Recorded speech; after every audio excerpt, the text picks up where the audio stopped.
অব্যাহত বিক্ষোভের মধ্যেই প্রথমবারের মতো টেলিভিশনের সামনে এসেছেন মিয়ানমারের সেনাপ্রধান সিনিয়র জেনারেল মিং অং গ্লাই এবং তিনি তার টেলিভিশন ভাষণে রোহিঙ্গাদের কথা বলেছেন, রোহিঙ্গাদেরকে বাস্তুচ্যুত উল্লেখ করেছেন এবং তাদেরকে ফিরিয়ে নেওয়ার যে প্রক্রিয়া সেটা তিনি অব্যাহত রাখবেন এরকমই কথা বলেছেন।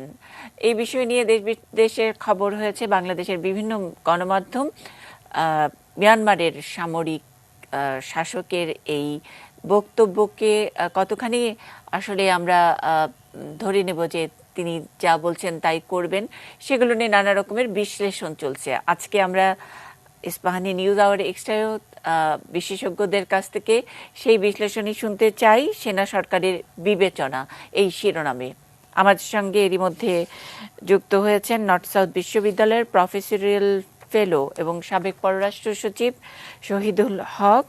আমরা আন্তর্জাতিক সম্পর্ক বিভাগের শিক্ষক এবং সেন্টার ফর জেনোসাইড স্টাডিজের পরিচালক অধ্যাপক ডক্টর ইমতিয়াজ আহমেদকে পেয়েছি এবং আমাদের সঙ্গে অবসরপ্রাপ্ত মেজর জেনারেল শাহিদুল হক আছেন। তিনি মিয়ানমারে বাংলাদেশের সাবেক ডিফেন্স অ্যাটাশের দায়িত্ব পালন করেছেন 2010 থেকে 2013 অবধি।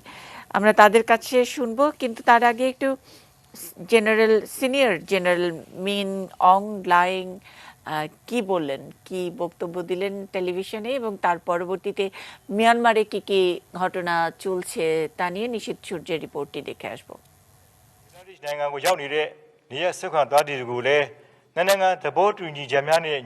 রোহিঙ্গাদের বাস্তুচ্যুত উল্লেখ করে তাদের ফিরিয়ে নেওয়ার আশ্বাস দিয়েছেন মিয়ানমারের সেনাপ্রধান মিন অং গ্লাইং। সামরিক অভ্যুত্থানের 8 দিন পর সোমবার টেলিভিশনে দেয়া ভাষণে তিনি এই কথা বলেন। বাংলাদেশ থেকে রোহিঙ্গা ফিরিয়ে নেওয়ার বিষয়ে একটি টুইট বার্তাও শেয়ার করেন মিন অং গ্লাইং।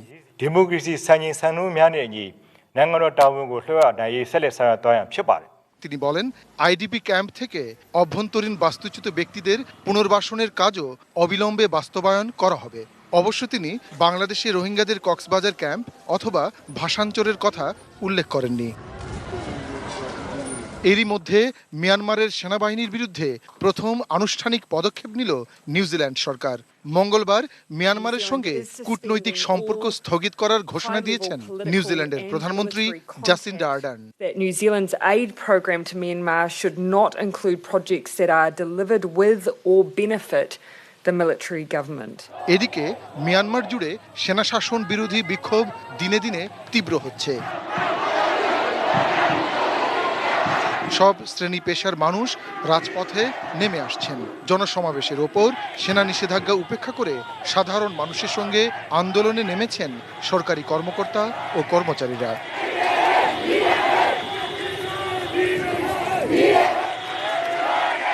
শুধু নেপিদো নয়, দেশটির বিভিন্ন শহরে বিক্ষোভ অব্যাহত রয়েছে। মিয়ানমারের প্রধান শহর ইয়াঙ্গুনের চাউংয়ে বিক্ষোভকারীদের সঙ্গে একাত্মতা ঘোষণা করে সামিল হন শিক্ষকরা। কারো হাতে ফেস্টুন, কেউ বা পতাকা হাতে শত শত মোটর বাইকে করে বিক্ষোভে সামিল হন। নেপিদোতে সমবেত আন্দোলনকারীদের ছত্রভঙ্গ করতে প্রথমে জলকামান ছুড়ে পুলিশ। এক পর্যায়ে বিক্ষোভকারীদের সরিয়ে দেওয়ার চেষ্টা করা হয়। তারপরও তাদের সরাতে ব্যর্থ হলে ফাঁকা গুলি ছুড়ে মিয়ানমার পুলিশ। এ সময় কিছু বিক্ষোভকারী আহত হন। মান্দালা শহরে অন্তত 27 জনকে আটক করা হয়। নিশীথ সূর্য, ডেস্ক রিপোর্ট, ATN নিউজ। আমি সাবেক পররাষ্ট্র সচিবের কাছ থেকে একটু আগে শুনতে চাই, সেনা সরকারের বিবেচনা যে শিরোনামটি আমরা করেছি পেছনে একটি বড় আশ্চর্যবোধক চিহ্ন দিয়েছি, কারণ এই সিনিয়র জেনারেল মিং অং গ্লাই যে ভাষণ দিয়েছেন টেলিভিশনে, সেই ভাষণের তিনি দিয়েছেন বার্মিজ ভাষায় এবং তার একটি ইংরেজি সেটার যে অনুবাদটি আসলেই তার ভাষণের ইংরেজি অনুবাদ কিনা সেটাও আমাদের খুঁজে একেবারে নিশ্চিত হতে অনেক বেগ পেতে হয়েছে। এরকম একটি কাভার্ড একটা দেশ, অনেক কিছুই ঠিকঠাক করে পাওয়া যায় না। তারপরে বিবিসি সহ অন্যান্য বিভিন্ন সংবাদ মাধ্যম অবশ্য এটা কোট করে, তার ভাষণ কোট করে এই একই ধরনের রিপোর্ট করেছে, যেটা আমরা নিশ্চর্যের রিপোর্টে দেখলাম। এরকম একটি যখন অবস্থা, তখন আসলে বিশ্লেষকরা নানাভাবে প্রশ্নই তোলেন। এই সেনা শাসকরা আবার রোহিঙ্গা ফিরিয়ে নেওয়ার ব্যাপারে যে কথা বলছেন, মানে এটা আসলেই বলছেন তো, আর এটা কি বলার জন্য বলা নাকি তাদের আবার তাদের বিবেচনা? তো সেই সূত্র ধরেই আজকের শিরোনামটি রেখেছি। আমি একটু আপনার মন্তব্য শুনতে চাই। না, ধন্যবাদ। আমার মনে হয় যে শিরোনাম এবং তারপরে যে জিজ্ঞাসাবোধক চিহ্ন, এটা খুবই অ্যাপ্রোপ্রিয়েট হয়েছে। আসলে যে সেনাপ্রধান ক্ষমতা নিয়েছেন মিয়ানমারে, উনি কোন খেলছেন বা কোন খেলার উনি অংশীদার, এইটা আমার মনে হয় এখনো স্পষ্ট হয়ে ওঠেনি। আমরা প্রথম থেকেই আমার মনে হয় একটা কনসেনসাস ছিল বাংলাদেশে যারা বিশ্লেষক, যে উনি হয়তো একটা ড্রাস্টিক অ্যাকশন নিয়ে এদেরকে ফেরানোর একটা উদ্যোগ নিতে পারেন, সেটা নিয়েছেন। আরো কিছু ঘটনা ওনারা ঘটিয়েছেন, সেটা হলো যে ওনারা মসজিদে গেছেন, টাকা দিয়েছেন, এটা 3 দিন আগের ঘটনা, এবং তাদেরকে বলেছেন যে আমরা তোমাদের জন্য ব্যবস্থা করব, তোমরা ভীত হয়েও না। তো এই অনেকগুলো জিনিস হচ্ছে। আমার মনে হয় জিনিসটাকে অলসো ওই একটা বড় প্রেক্ষাপটে, সব আগের ঘটনার, মানে আগের ঘটনার কোনো কিছুর সঙ্গেই তো মেলে না, তাই না স্যার? না, মেলে না, সেই জন্য আমি বলছি। আবার অন্যদিকে জানেন, এখন প্রায় 25টা এথনিক মাইনরিটিজ আর্মড গ্রুপস আছে যারা মিয়ানমার সেনাবাহিনীর সাথে কন্টিনিউয়াসলি ফাইট করে যাচ্ছে। তারা আবার, তাদের মধ্যে একটা নর্দার্ন অ্যালায়েন্স আছে, তারা গতকাল একটা দিয়েছে 11-12 জনের একটা অ্যালায়েন্স। তারা বলেছে যে আমরা এই কুকে সমর্থন করি না, আমরা এদের সাথে কোনো ধরনের যোগাযোগে যাব না। তার মানে উনাদেরকেও তারা আউটরিচ করেছে।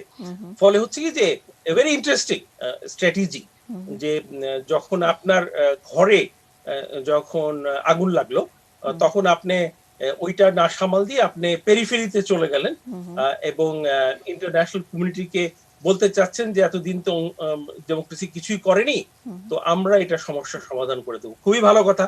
আমার শুধু একটাই প্রশ্ন, যে যখন জেনোসাইডের রায়টা হবে, উনি এবং 33 জন জেনারেলের কি হবে? এইটা করলে কি ওনারা ওখান থেকে রক্ষা পাবেন? এই ব্যাপারে কিন্তু আমার প্রভূত একটা মানে সন্দেহ আছে আর কি, যে ওই অ্যাঙ্গেলটা দেখা হয়েছে। জেনোসাইডের রায়টা নিয়ে নিশ্চয়ই আমি অধ্যাপক ডক্টর ইমতিয়াজ আহমেদের কাছে শুনবো।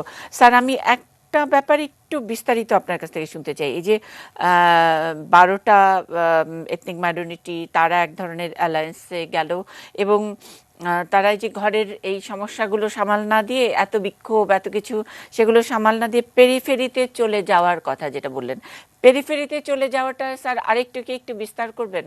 মানে যেটাতে সহজে বোঝা যায় যে আসলে কোন খেলার দিকে কিভাবে তারা ডাইভার্ট হচ্ছে।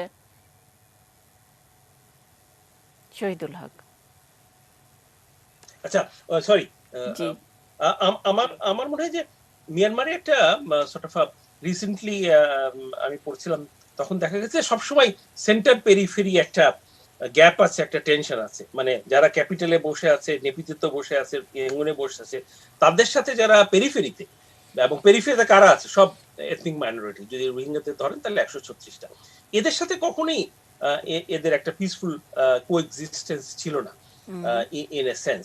এখন দে আর আউটরিচিং দ্যাট এটা সম্ভব কিনা, এবং তারা এটাও বলছেন যে তোমরা তো ভোটে জিতেছিলা, কারণ যে আরাকান পার্টিটা ভোটে জিতেছিল গতবার, তারপরে ওদেরকে ঠিক ওদের রাষ্ট্র, ওদের প্রভিন্সটা চালাতে দেয়। এবারও একই হয়েছে। তো তাদের একজনকে কিন্তু উনি আবার মন্ত্রিসভায় নিয়েছেন, আচ্ছা, ওই Arakan party. So it's a complex jigs নিয়ে I think they are trying all possible ways আর কি। এখন আরেকটা কথা হলো যে আমি তো ফিরিয়ে নিব, কিন্তু এই রোহিঙ্গা যাদের উপরে আপনি 7 দশক ধরে অত্যাচার করেছেন ওই একই সেনাবাহিনী, তাদেরকে কতটুকু বিশ্বাস করবে এবং বিশ্বাস করা উচিত কিনা, আমি ওই জায়গায় থাকলে কি বিশ্বাস করতাম, এটা কিন্তু একটা বড় প্রশ্ন। আমরা বাংলাদেশের রোহিঙ্গাদের কথা ভুলেই যাই। ওদের যে ক্যাম্পে 60 মানে 606 লাখ আছে, তারা কি ভরসা পাবে ফিরে যেতে? সেটি এখন বড় প্রশ্ন হয়ে দাঁড়িয়েছে।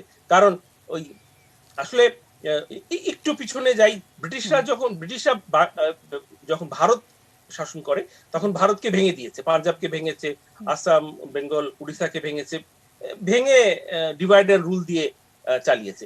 মিয়ানমারে ঠিক তার উল্টা করেছে। মিয়ানমার ছিলই ছোট ছোট প্রিন্সিপ্যালিটিস, ওটাকে যখন 1865-এ তারা দখল করলো, তখন করলো কি যে বললো যে একটা Myanmar is an integrated part. প্রথমে তো ভারতের অংশ ছিল, পরে ওরা বার্মা হিসেবে ডিক্লেয়ার করলো।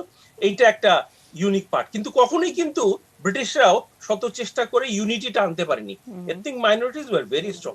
আমার 6-7টা আর্মি আছে, আমার মেজর শহীদ বলবেন, যে যাদের রেগুলার ফোর্স আছে, যারা একটা চেইন অফ কমান্ড আছে, যারা রেগুলার ট্রেনিং করেন, যারা তাদের পেরিফেরি থেকে পাও দিলে তার জবাব দেন।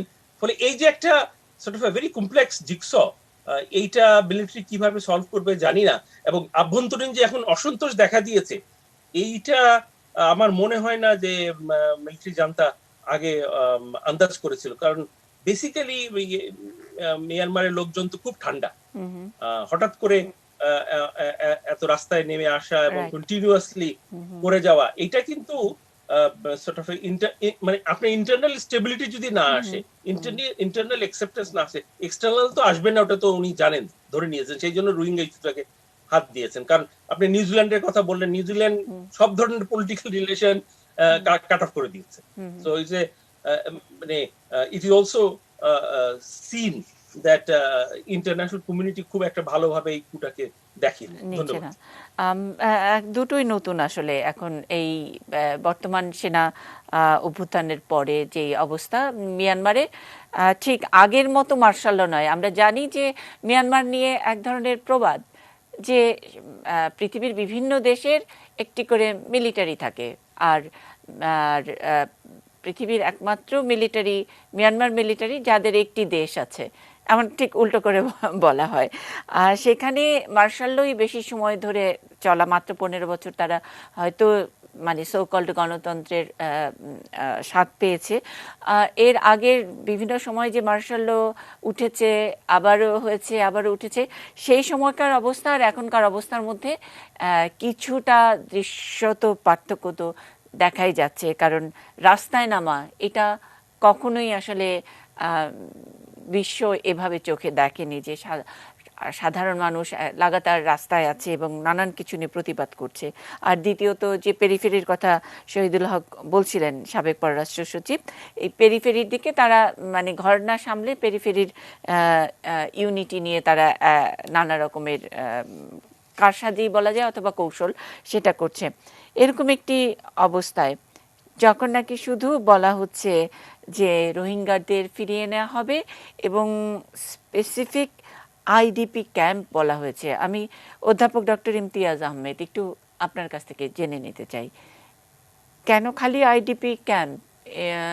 এবং এই আইডিপি ক্যাম্পে যেসব রোহিঙ্গারা আছে তাদের সঙ্গে আমাদের এই কক্সবাজার বা ভাসানচরে যারা স্থানান্তরিত হয়েছে তাদের যে পার্থক্য, বাস্তুচ্যুত হওয়ার যে পার্থক্য, সেটা যদি স্যার একটু বুঝিয়ে বলেন।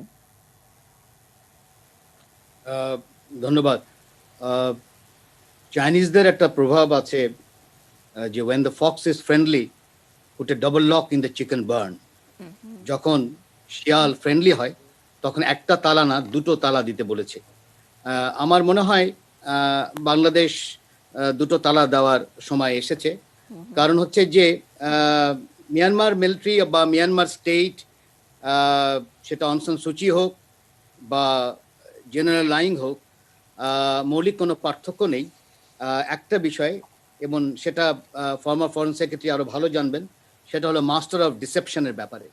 তারা প্রচন্ড ডিসেপ্ট করতে পারে এবং সেটা ইন্টারন্যাশনাল কমিউনিটিকে একাধিকবার ডিসিভ করেছে। সেটা কফি আনান কমিশনের রিপোর্ট থেকে শুরু করে আমি একাধিক এক্সাম্পল দিতে পারি এই ডিসেপশনের, যার জন্য আমাদের বড় আকারের কোনো উৎসাহী হওয়ার কিছু নেই। কয়েকটা জিনিস আসলে দেখা দরকার, তারা কি বলেছে, আইডিপি না রোহিঙ্গা জি। আমি ওর মধ্যে যেতেই চাচ্ছি না, কারণ যেটা বললাম যে আমি দুটো তালা দিব।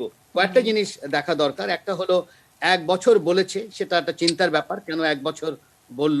আ আ এটা হতে পারে যে তারা দুটো জিনিস দেখবে। একটা হলো ডোমেস্টিক আ কি ধরনের পলিটিক্স, কি ধরনের প্রেশার আসে ডোমেস্টিক লেভেলে। এখানে একটা মৌলিক পরিবর্তন আমরা দেখতে পাচ্ছি।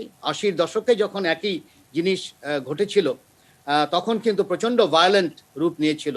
এখন পর্যন্ত কিন্তু আমরা একটা ভায়োলেন্ট রূপ দেখতে পারিনি। এখন পর্যন্ত কিন্তু রিলেটিভলি আমি বলব যে নন ভায়োলেন্ট একটা এটা কিন্তু ছিল না। এটা কি আ যারা অং সান সু চির সাপোর্টার, তারা কি ওই ৮০ দশকে যেহেতু শিক্ষা নিয়েছিল যে হ্যাঁ, প্রভোক্ট হবে, কিন্তু অতখানি আমরা প্রভোক্ট হব না। তাতে কি এটা সামরিক বাহিনীর পক্ষে যাবে কিনা সেটাও একটা বিষয়। এখানে একটা মৌলিক যেহেতু পার্থক্য আছে, ওটা খেয়াল করা দরকার। আর একটা জিনিস খেয়াল করা দরকার, সেটা হলো আন্তর্জাতিক কমিউনিটি কতখানি আসে।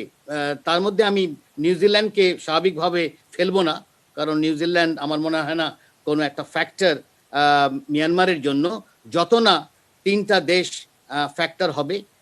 কোনো সন্দেহ নেই এখানে চীনের তো একটা বড় ভূমিকা আছে, সেটা দেখা দরকার। কিন্তু তার চেয়ে আরো দুটো দেশ, যেটা আমরা সবসময় বলে এসেছি, তার সাথে রয়ে গেছে অনেকটা কন্ট্রাডিকশন হিসেবে, সেটা হলো জাপান এবং ভারত। তারা কি করবে? যতখানি আমরা এতদিন যারা স্পোক্স পারসন আছেন ভারতের, তাদের মুখে যেটা শুনেছি, তারা বলছে এটা ইন্টারনাল অ্যাফেয়ার। তার মানে হচ্ছে যে তারা বড় কিছু স্টেপ নিবে না। এখন দরকার ইউরোপিয়ান ইউনিয়ন এবং আমেরিকা, কানাডা, এরা বড় স্টেপ নিবে কিনা, নিউজিল্যান্ডের পথে যাবে কিনা। এখন পর্যন্ত সেই ধরনের মনে হচ্ছে না। কিন্তু যদি যায়, আমি ধরে নিচ্ছি যে বড় একটা যদি বললাম, যদি যায়, তাহলে ওই যে ১ বছরে যে মাত্রাটা দেওয়া হলো, সেই জায়গায় আর এক ধরনের কম্প্রোমাইজ হবে। এই কারণে বলছি যে অং সান সু চি কেন এই ধরনের একটা সরকারের মধ্যে জড়িত হলো, এর মধ্যেই কিন্তু একাধিক মিস্ট্রি আছে। এই নিয়ে লেখালেখিও হয়েছে যে কেন এটা তিনি করলেন। সেই জন্য আমার মনে হচ্ছে যে আমাদের গার্ডের থাকা উচিত। আমাদের যে জিনিসটা করা উচিত, যেটা আমার মনে হয় ফরেন সেক্রেটারি সাহেব আরো ভালো জানবেন, সেটা হলো যেহেতু দুই রাষ্ট্রের মধ্যে একটা চুক্তি হয়েছে, একেবারে রাষ্ট্রের, আমরা ব্যক্তির সাথে চুক্তি করিনি, অং সান সু চির সাথে চুক্তি না, আমাদের চুক্তি ছিল মিয়ানমার সরকারের সাথে বা রাষ্ট্রের সাথে। সেই হিসাবে আমরা রিপ্যাট্রিয়েশন চাইবো, যত তাড়াতাড়ি হয় সেই হিসাবে যাবে, উইথ অফকোর্স যেই ডিগনিটির কথা বলা হচ্ছে, যেই রাইটসের কথা বলা হচ্ছে এবং যে সেফগার্ডের কথা বলছি, এবং আমরা আমাদের মতনই সেই জিনিসটা চালিয়ে যাব। মিয়ানমারে সামরিক বাহিনী আজকে কি বললো, কালকে কি বললো, সেই জিনিসটা দেখে আমি মনে করি না যে আমাদের এখন বড় আকারে সেই দিকে যে এক ধরনের কনক্লুশন ড্র করা উচিত হবে। কারণ যেটা বললাম, সাবধানতার জায়গাটা আপনি ইঙ্গিত দিয়েছেন যে এখন তো বোধহয় বাংলাদেশের দুটো তালা দেওয়ার সময় এসেছে। এই দুটো তালাটা আসলে কোন কোন জায়গায়? এই তালার মানে যে ইঙ্গিতটা দিলেন, এই তালাটা আসলে কি? একটা তালা হলো যে আমরা নিজে যেন আমাদের অনেকেই কথা বলেন যারা ইম্পর্টেন্ট পজিশনে আছে, এটা আবার বলছি, প্রাক্তন ফরেন সেক্রেটারি আলো আমার চেয়ে ভালো জানবেন। সেই আমার মনে হয় তারা যেন একটু সাবধান থাকেন যে তারা একটা স্যার মুখে তালা, একটা মুখে তালা, আরেকটা বিভিন্ন সব ব্যাপারে তালা দেওয়া উচিত। এবং আমরা যে কাজটা করে আসছিলাম এখন পর্যন্ত, এবং এখানে মনে রাখতে হবে চীনের সাথে আমাদের এক ধরনের এগ্রিমেন্ট যেহেতু আছে, সেই জায়গায়ও আমাদের কাজটা চালিয়ে যেতে হবে। তারও সাথে ভারত এবং জাপানের এখন আরো বড় আকারে বোঝানো দরকার যে আপনারা কি আসলে ব্যবসার জন্যই এতদিন বলেছেন, না আসলে গণতন্ত্রের জন্য বলেছেন। তাই যদি হয়ে থাকে, আপনারা যদি এটাকে ইন্টারনাল অ্যাফেয়ার্স বলে ছেড়ে দেন, তাহলে আমরা বুঝবো যে আপনারা ব্যবসার জন্যই কথাটা বলেছেন। এই জায়গায় আমার মনে হয় কিছুটা হয়তো আমরা আলোচনা করতে পারি, কিন্তু এর বেশি আমাদের আগ বাড়িয়ে যাওয়া উচিত হবে না। দেখা দরকার ইন্টারন্যাশনাল কমিউনিটি কি করে, এবং ডোমেস্টিক প্রেশার, যে সিভিল প্রোটেস্ট শুরু হয়েছে, সেটা কোন দিকে যায়। জি, জেনোসাইডের রায় নিয়ে তো স্যার অবশ্যই বলবেন আপনি, এর নিশ্চয়ই পরে আরো সুযোগ হবে। আমি একটু তাইলে সাবেক ডিফেন্স অ্যাটাচি, তার কাছ থেকে এই ব্যাপারটা কি পরিষ্কার হওয়া যাবে? কেন খালি আইডিপি ক্যাম্পের কথাটা উল্লেখ করলেন কেন বাংলাদেশের রোহিঙ্গাদের কথা নয়, মানে বাংলাদেশের এই কক্সবাজার বা এখন যারা স্থানান্তরিত হয়েছে ভাষান্তরে কিছু, তাদের কথা নয়? ধন্যবাদ। আমি শুরু করতে চাই, আপনি ইফ ইউ পারমিট মি, আমি একটা জিনিস অ্যাড করতে চাই, কিছু কারেকশন করতে চাচ্ছি, প্লিজ। আপনার যদি permission pi. G sir, please. আচ্ছা, প্রথম হলো কি, আমার মাগরিবের পরে I got the full script transcript of general Min Aung lying এর যে ভাষণটা ছিল, ওই পুরো ট্রান্সক্রিপ্টটা পেয়েছি ইন ইংলিশ। আচ্ছা, নাম্বার ওয়ান। নাম্বার টু, ওখানের ওই ট্রান্সক্রিপ্টের মানে সেকেন্ড লাস্ট লাইনের আমি 2.5টা লাইন পড়ি, আপনাকে যদি শোনেন, দেখেন ওখানে কি লেখা আছে। প্লিজ। লেখা আছে, এটা জাস্ট লাস্টের দিকে, second last paragraph, we will continue receiving the displaced persons in Bangladesh in accord with the bilateral agreement, মানে এটা বাংলাদেশের সাথে যে এগ্রিমেন্ট হয়েছিল 2017, ওইটার পরিপ্রেক্ষিতে বলেছে। তারপরে 2 নম্বর বলছেন, resettlement work of internal displaced persons from IDP camps will also be implemented immediately. আচ্ছা, এখন এটা হলো, this is the official version, আর যেটা নাকি আমি মাগরিবের পরে পেয়েছি। এটা দ্যাট মিনস ওরা কিন্তু, আমরা যে 2017 সালে আমাদের প্রাক্তন ফরেন সেক্রেটারি যখন ছিলেন, তখন কিন্তু যেই চুক্তিটা হয়েছে, ওনারা বলেছেন they are going to continue, I mean they are effort to implement that, যেটা চুক্তিটা ইমপ্লিমেন্ট করতে চেষ্টা করবে, নাম্বার ওয়ান। এবং ওরা ওখান থেকে রোহিঙ্গারা যাতে নাকি রিপ্যাট্রিয়েশনে যায়, সেটা ওনারা কন্টিনিউ করতে পারে, মানে ওনারা চেষ্টা করবেন, নাম্বার ওয়ান। নাম্বার টু, আপনারা যে একটু আগে যে আইডিপির কথা বলছিলেন, আইডিপির ব্যাপারটা আমি একটু আপনাদেরকে ক্লিয়ারিফাই করে দিই। আইডিপি যেটা, এই আইডিপিটা বলে দেই, 2012 সালে there is another big riot হয়েছিল। রাইট, জি। সিটুয়ে এবং চাকপিউ এবং this a big Muslim community ওখানে। ওখানে 1,20,000 Muslims were displaced from their houses. এই 120,000 মুসলিমসরা আউটস্কার্টস, যে সিটুয়ের আউটস্কার্টসে একটা ক্যাম্পে আছে, ওইটাকে বলে আইডিপি ক্যাম্প। এটা হলো 1,20,000। এবং ওদের অবস্থা আমি আপনাকে ভাষায় বোঝাতে পারবো না, কত ইনহিউম্যান। আমাদের এখানে যারা রোহিঙ্গারা আছে, অন্তত ওরা পেট ভরে খেয়ে, তারপরে আবার ওই যে কক্সবাজারে আপনি গেলে পাবেন ওদের রেশন বিক্রি করছে, বাট ওখানে হাফ ফেড কথাটাও আমি আন্ডারস্টেটমেন্ট বলবো, মানে কি ইনহিউম্যান ভাবে ওখানে আছে, ওটা বোঝাতে পারবো না আপনাকে। ওই আইডিবির গুলি কথা বলছেন উনি, ওই যে 120,000, মানে 1,20,000 রোহিঙ্গাদের কথা বলছেন। জি জি জি, ওইটার কথা বলছেন। আচ্ছা, এখন যেটা নাকি আপনার প্রশ্নটা ছিল, যেটা মানে মেনশন করেছেন আইডিপির কথাও মেনশন করেছেন, তার মানে আসলে এটা ইনক্লুড করে, মানে আমাদের আসলে সন্দেহ করার কোনো অবকাশ নেই যে খালি ওই আইডিপির ওদেরকেই তারা ইনকর্পোরেট করবে না, মানে এদিক থেকে তারা নেবে না, এইটা আমাদের সন্দেহ করার কোনো অবকাশ নেই। জি, বাংলাদেশের কথা ইনক্লুড আছে, কথা তো সুন্দর ভালো হতেই হবে। জি জি জি। এখন আসা যাক আরো কতগুলি জিনিস, যেটা নাকি আমার সিনিয়ররা স্যাররা বলেছেন। আমি আপনাকে বলে দিই যে, আপনাকে আগে আমি let me give you a statement and you can record, you can quote me, whatever you do. Aung San Suu Kyi is bad for Myanmar. I repeat, Aung San Suu Kyi is bad for Myanmar and Myanmar democracy. আপনাকে এটার জন্য I can talk to you whole day. এবং আপনাকে আমি সেই 1988 থেকে I can show you, I can give you the documentation what the other party did to block her. এটা কিন্তু আং সান সু চি জানেন। এবং উনি যে এই যে 2008 সালের যে কনস্টিটিউশন আছেন, উনি ওটাও জানেন কি ওখানে শি ইজ নোবডি। আমরা এখানে যে পাত্তা দেই okay, she is a undeclared leader, আপনি জানেন কনস্টিটিউশনালি উনি what she is nothing, she is there only as foreign minister. I repeat, she is there as a foreign minister. তো ওখানে যে তারপর যে কিভাবে রুল করে, ওইটা আরো বড় কথা, আমি আপনার সময় নষ্ট করতে চাচ্ছি না। তো ওখানে আং সান সু চি কিন্তু একটা বড়, যেটা 2012 পরের থেকে, লাস্টের থেকে পরের থেকে এটা ক্লিয়ার, যে আপনারা যারা আছেন সবাই খেয়াল রেখেছেন, আং সান সু চি কিন্তু নিজের সেকেন্ড ম্যান কোনো রাখে নাই, man or weapon, she is a totally single person.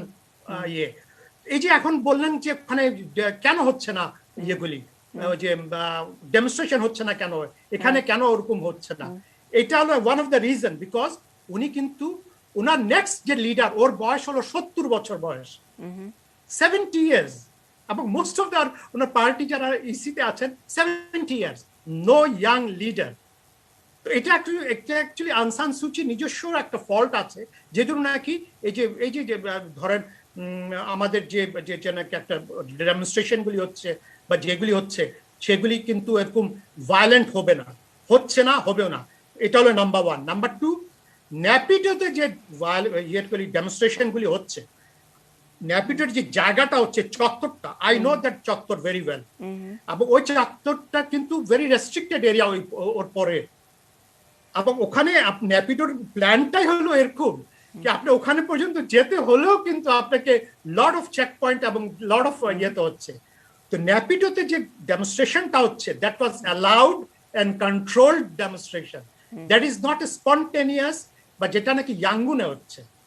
এবং ওরা কিন্তু এই জিনিসগুলি কিন্তু লেসন লার্ন করেছে হলো 1988 এর থেকে, যে জন্য নাকি ওরা ক্যাপিটাল ইয়াঙ্গুনকে সরিয়ে একটা নতুন ক্যাপিটাল ইয়ে করেছে।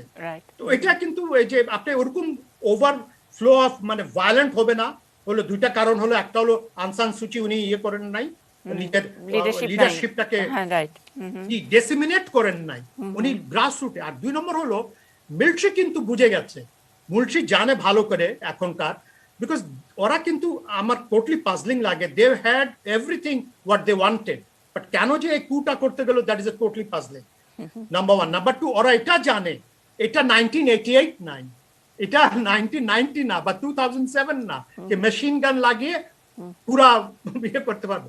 দে can't do that one, because মানুষ স্বাধীনতার একটা স্বাদ পেয়েছে, বিশ্বের সাথে একটা যোগাযোগের স্বাদ পেয়েছে, এবং জি এগুলি ভেরি ইম্পর্টেন্ট। এই জন্য আপনি দেখবেন কন্ট্রোলড অ্যান্ড নন ভায়োলেন্ট যেতে অনেকক্ষণ অনেকদিন যাবে। রাত 10টার সংবাদের জন্য 1 মিনিট বিরতিতে যাব, কিন্তু তার আগে আপনার কাছে একটা ছোট্ট প্রশ্ন রাখতে চাই।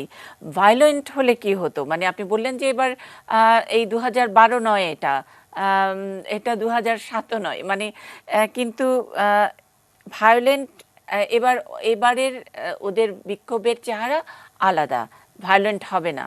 ভায়োলেন্ট হলে কি অন্য কিছু হতে পারতো? হওয়ার কোনো সুযোগ আছে বা ছিল? আমি প্রশ্নটা রাখলাম, বিরতির পরে শুনবো। ইস্পাহানি নিউজ আওয়ার এক্সট্রায় সেনা সরকারের বিবেচনা, আমরা মিয়ানমার প্রসঙ্গ নিয়েই আলোচনা করছি। একটা বিরতির পরে ফিরছি, আমাদের সঙ্গে সকল আলোচকরা আছেন, আপনারা নিশ্চয়ই অধীর আগ্রহে অপেক্ষাও করবেন।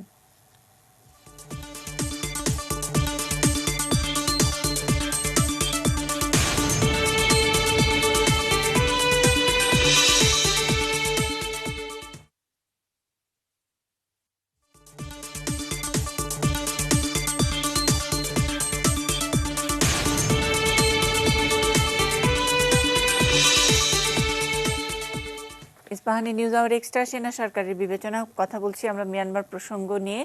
আমাদের সঙ্গে যারা আছেন আরও একবার একটু পরিচয় করিয়ে দিতে চাই আপনাদের সঙ্গে। সাবেক পররাষ্ট্র সচিব শহীদুল হক আমাদের সঙ্গে আছেন সেন্টার ফর জেনোসাইড স্টাডিজের পরিচালক এবং ঢাকা বিশ্ববিদ্যালয়ের আন্তর্জাতিক সম্পর্ক বিভাগের শিক্ষক অধ্যাপক ডক্টর ইমতিয়াজ আহমেদ। আমরা নিরাপত্তা বিশ্লেষক অবসরপ্রাপ্ত মেজর জেনারেল আব্দুর রশিদকে পেয়েছি, অনেক দূর থেকে তিনি আমাদের সঙ্গে সংযুক্ত হয়েছেন।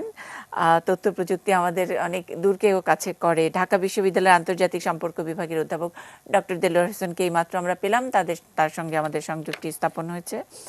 আর কথা বলছিলেন মিয়ানমারে বাংলাদেশের সাবেক ডিফেন্স অ্যাটাচে অবসরপ্রাপ্ত মেজর জেনারেল শাহিদুল হক। একটা ছোট্ট প্রশ্ন ছিল যে খুব বেশি ভায়োলেন্ট এবার হয়নি, হওয়ার মতো সুযোগও নেই এবার, ভায়োলেন্ট হলে আসলে কি হতো? ধন্যবাদ। আমি আপনাকে 1988 এবং 2007 সালে দুইটা রায়ট হয়েছিল। এই যে আপনি দেখেন ইয়াঙ্গুনের একটা ছবি দেখে, আপনাদের টেলিভিশনেও দেখিয়েছে, একটা প্যাগোডার উপর থেকে যে ছবিটা নেয়, এই প্যাগোডার উপরেই কিন্তু মেশিন গান লাগানো ছিল 1988 এবং 2007 সালে। ওখানেই it was a massacre, total massacre. এবং ওখানে বা কারণ হলো রাইটার ছিলেন ওই প্যাগোডা হেডকোয়ার্টার, ওইটা দখল করতে গিয়েছিল। তখন মিয়ানমার সেনাবাহিনী পুরা বা ওরা মেশিন গান দিয়ে ফায়ার করেছে এবং lot of people died in those ইয়েতে। এই যে আপনি এখন যে ছবিটা দেখাচ্ছেন, এই ছবির পিছনের দিকে হলো সেই প্যাগোডাটা। আচ্ছা, হ্যাঁ, সেই প্যাগোডা দেখা ওই যে যাচ্ছে। দেখেন ছবিটা, এখন দেখেন ওই যে প্যাগোডাটা দেখা যাচ্ছে যেটা, রাইট। ওইটা। এখন এই বছর এখন আশা করা যাচ্ছে না, বিকজ আপনি দেখবেন এদের যে কম্পোজিশন, মনে রাখবেন এই কম্পোজিশন এখন যারা যে ইয়েগুলি করছে, এখানে কিন্তু শুধু এনএলডির যে লোক তা না, এখানে কিন্তু এথনিক লোক আছে, ইভেন রোহিঙ্গারা আছে, ইভেন অন্যান্য মুসলিমসরা আছে।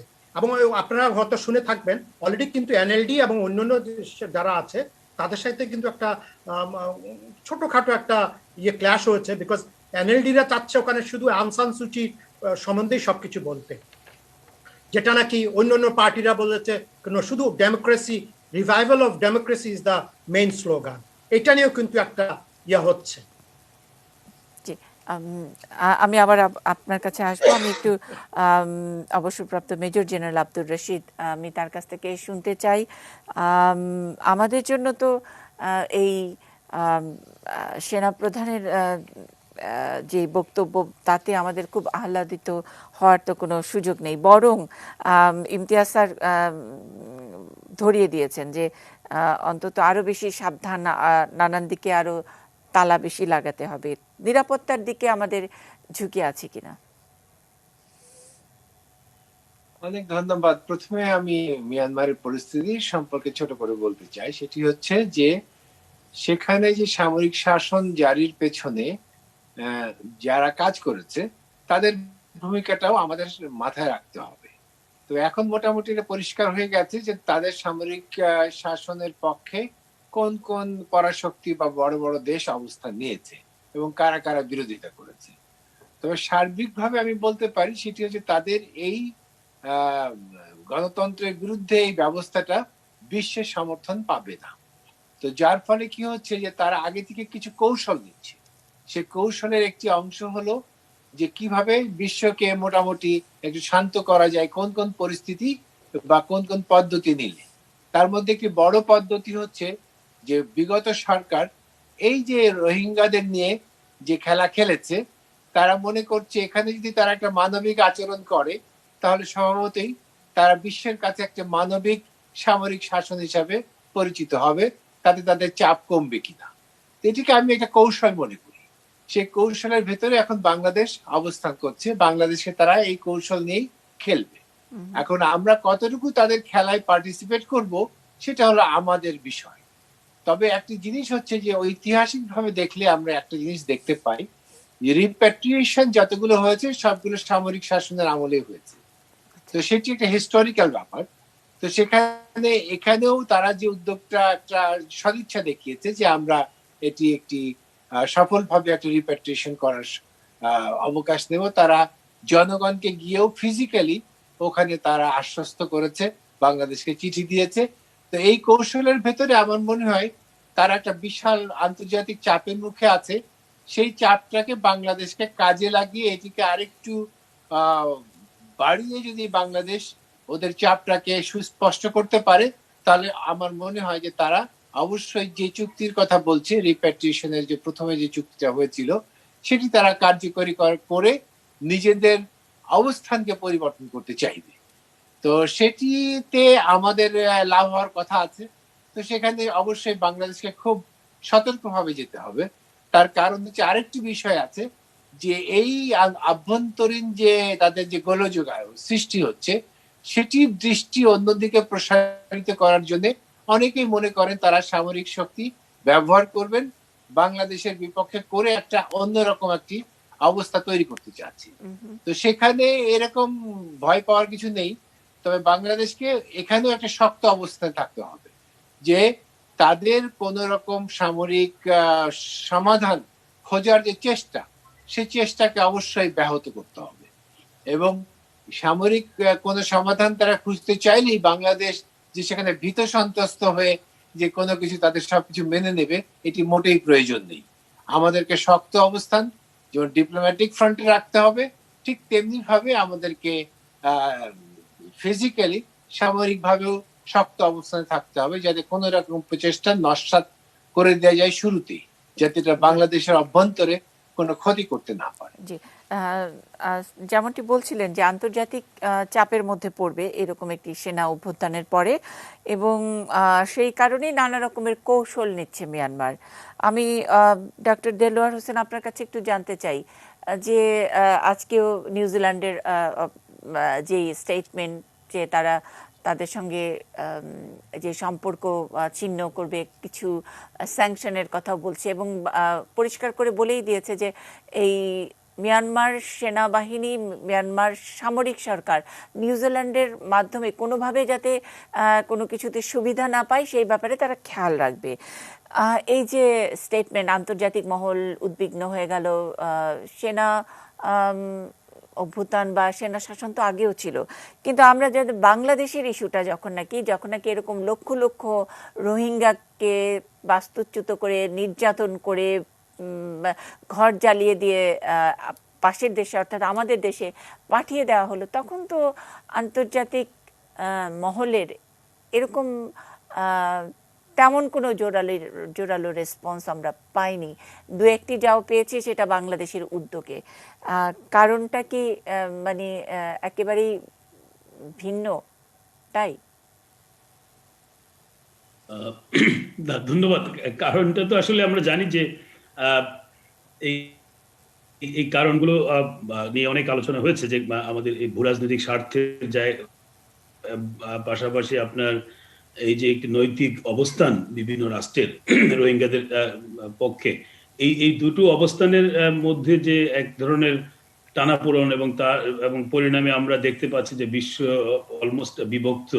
সেখানে চীনের বা রাশিয়ার এক ধরনের ভূমিকা, পশ্চিমা বিশ্বের ভূমিকা। তবে আপনি এই দুটো বিষয় কিন্তু আলাদা করে দেখতে হবে, কারণ এই মুহূর্তে যে ঘটনাটি ঘটেছে মিয়ানমারে এবং তার প্রেক্ষিতে যে প্রতিক্রিয়াগুলো আমরা দেখতে পাচ্ছি সারা বিশ্বে, এবং আপনি যে দেশটির রেফারেন্স দিলেন, আমি মনে করি এটা অত্যন্ত ইতিবাচক একটি ঘটনা। এটা যদিও সম্পর্ক ছিন্ন করার কথা বলেনি, নিউজিল্যান্ড বলছে যে সম্পর্ক স্থগিত রাখছে, এবং সেটি কিন্তু আমি মনে করি অত্যন্ত তাৎপর্যপূর্ণ, কারণ নিউজিল্যান্ড জি স্থগিত রাখছে এবং পাশাপাশি তারা এক ধরনের নিষেধাজ্ঞার একটা ভয় দেখাচ্ছে, এবং সেটি নির্দিষ্ট আকারে বলছে, সেটা হচ্ছে সামরিক বাহিনী যেন কোনোভাবেই নিউজিল্যান্ডের সঙ্গে তাদের সম্পর্ক তার দ্বারা লাভবান না হয়। এবং গত ৩-৪ বছর নিউজিল্যান্ড প্রায় $3 কোটি সাহায্য দিয়েছে, এবং পাশাপাশি আরো হয়তো অনেক ধরনের সহযোগিতার সম্পর্ক আছে।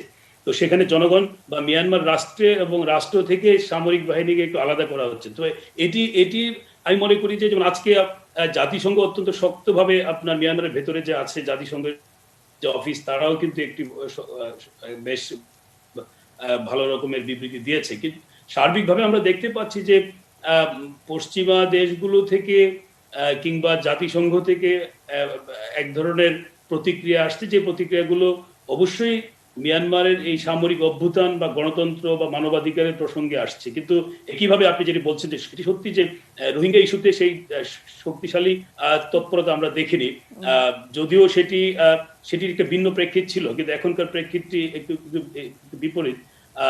তারপরে আমার কাছে মনে হয় যে এখনো যা হচ্ছে সে যথেষ্ট না, এবং সেখানে নিঃসন্দেহে আমরা জানি জাতিসংঘের নিরাপত্তা পরিষদের একটি প্রস্তাবের চেষ্টা হয়েছিল, সেখানে চীন এবং রাশিয়া ভেটো দিয়েছে। তো সেই বাধাগুলো আছে।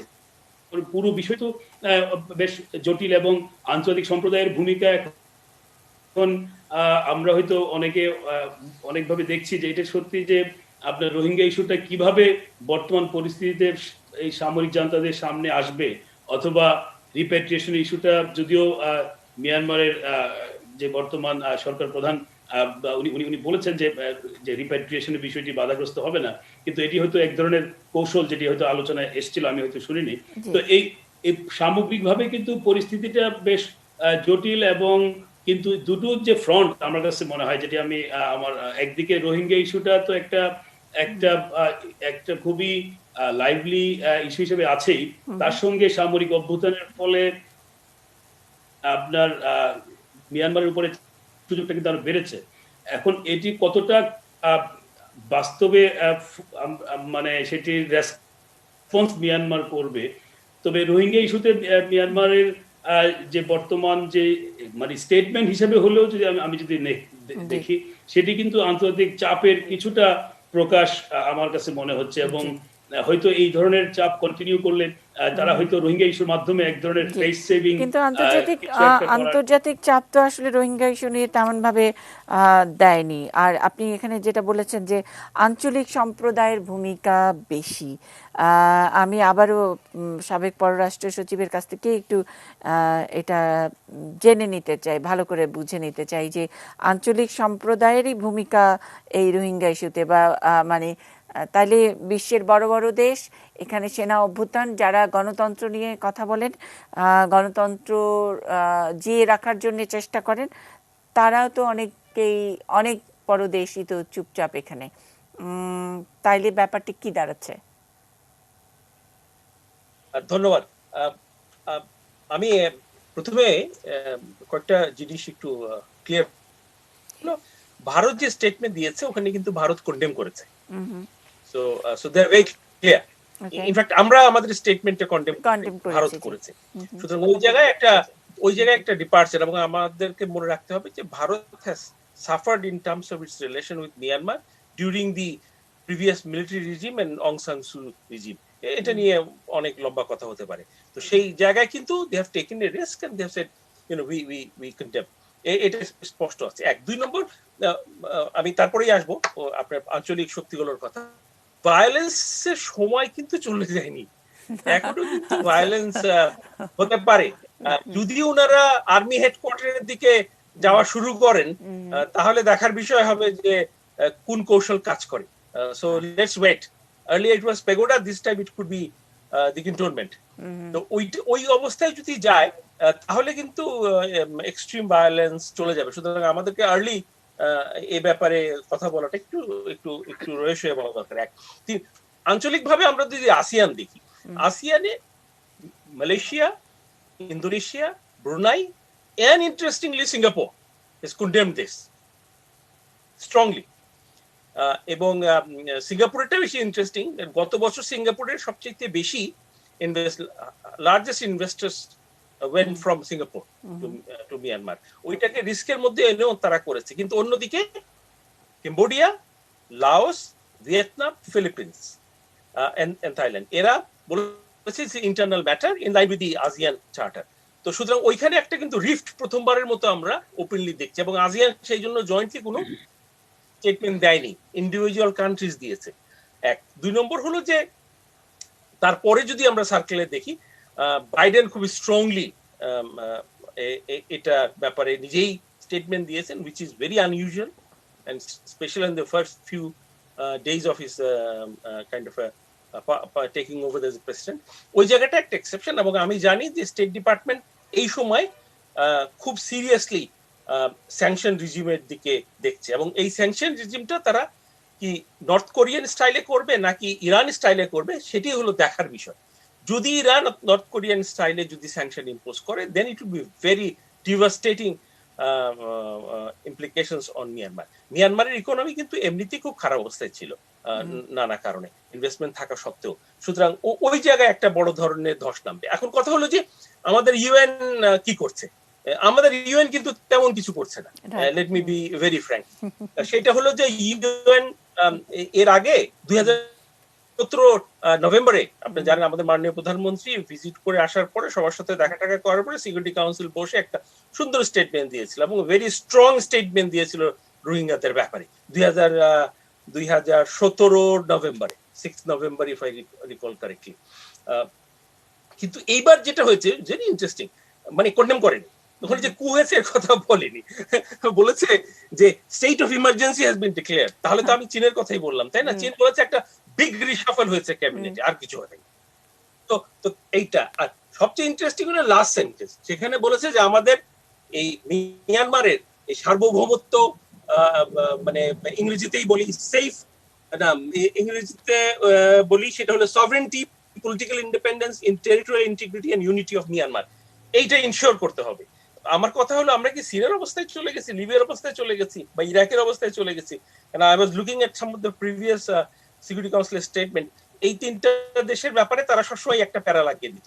তো মিয়ানমারে হঠাৎ করে এই প্যারাটা কেন লাগালো? মিয়ানমার কি ভাগ করার কথা চিন্তা করছে কেউ? রাইট। আমি এই বলে থ্যাংক ইউ।